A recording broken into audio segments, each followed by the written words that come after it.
as looting continues in some parts of the country.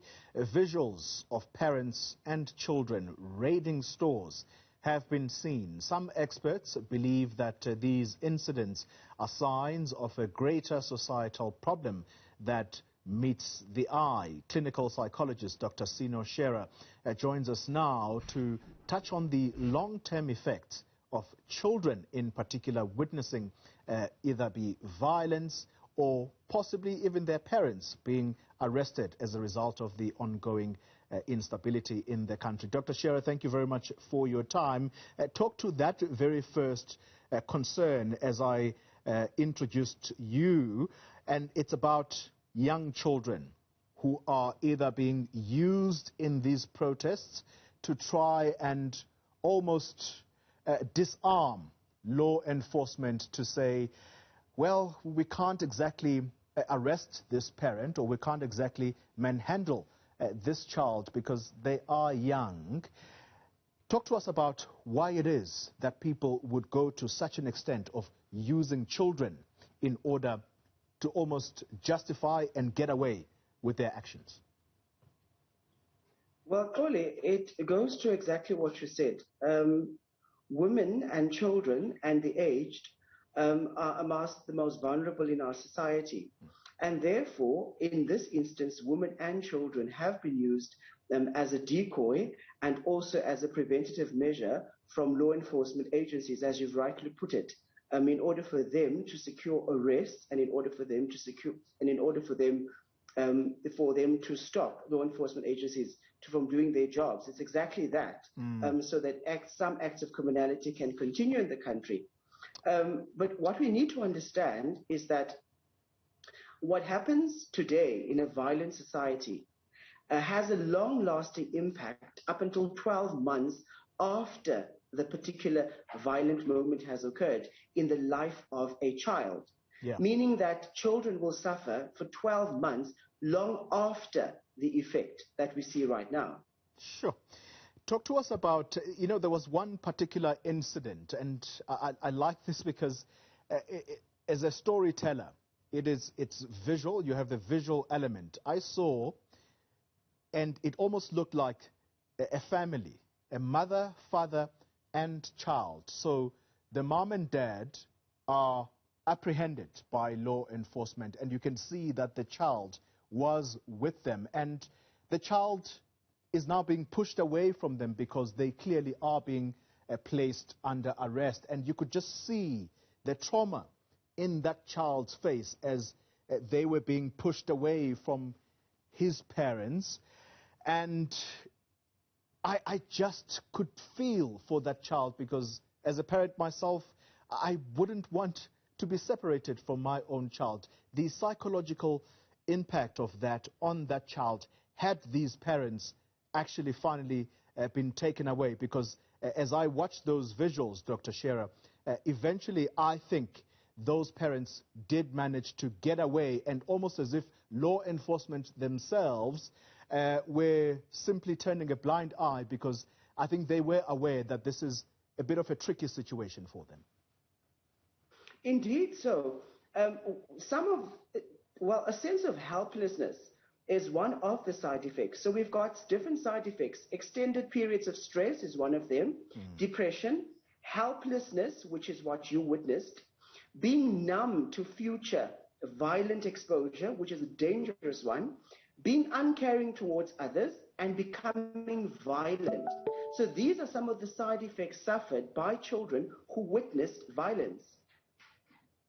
We are quick, Dr. Shearer, to use labels as society. Those of us perhaps in privileged positions, we are quick to use labels to say looters, criminals, place them under arrest. They shouldn't be doing what they are doing, but there are circumstances that are pushing many of the people in our society who live below the breadline. It's circumstances that pushed some of these people to do what they did. Should we be quick to use labeling as we see the unfolding situation in the country? How do we cope with this as law-abiding citizens, if you like? Well, Golly, the prevention of violence is the responsibility of every South African, and not only the responsibility of law enforcement agencies. Whatever the cause is that is driving individuals to go out into the streets and looting, whatever the circumstances might be, the act of criminality cannot be ignored. What we need to do as society is to look at what we're currently facing and put measures in place in future that would be able to prevent this. But I repeat, the prevention of violence is the responsibility of every South African. You know, as I speak to you, Dr. Shearer, we're watching visuals of the KZN Premier, Sihle Zikalala, doing the rounds in his province, and you can see that some of the people he was addressing, you can just tell by his demeanor that perhaps the kind of interaction he's having with these people is not a pleasant one.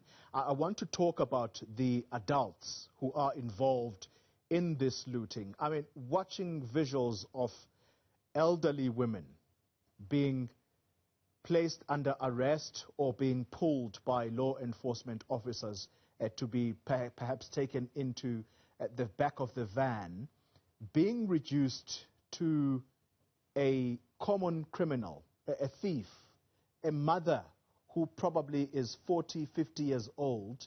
In a space of a week, you have been reduced to a criminal because of the poverty. Some people, people who are basically being placed under arrest as a result of the circumstances that they find themselves in. Talk to us about the mental and the psychological effect of that as an adult. You've probably never been involved in a criminal situation or a criminal act, and today, because of the circumstances you find yourself in, you're being placed under arrest. And so, Koli, as you rightfully put it, long after the scenes that we've seen for the past 5 days, our country is going to need economic resuscitation, but we're also going to need a whole lot of mental health awareness and counseling that has to take place.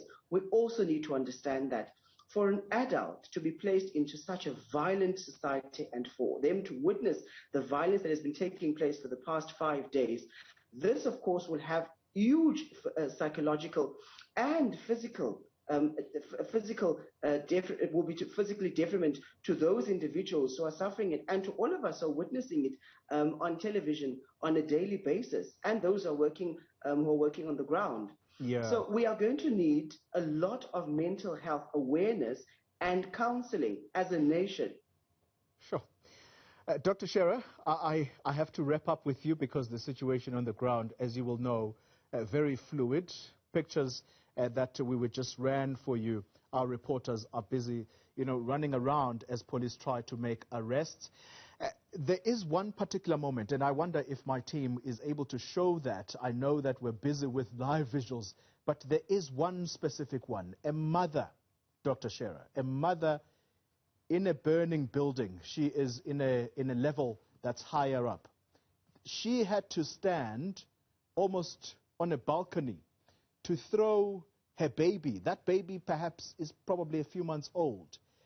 She had to throw that baby down because the building is burning, and she probably is worried that she might just burn in that building with that child. Just witnessing those visuals of an infant being thrown down from an elevated structure, I could not cope with that, I've got to tell you. How in the world do we make sense of that? And I know you've already spoken about the psychological impact between now and 12 months' time. It's going to stay with us, some of these visuals.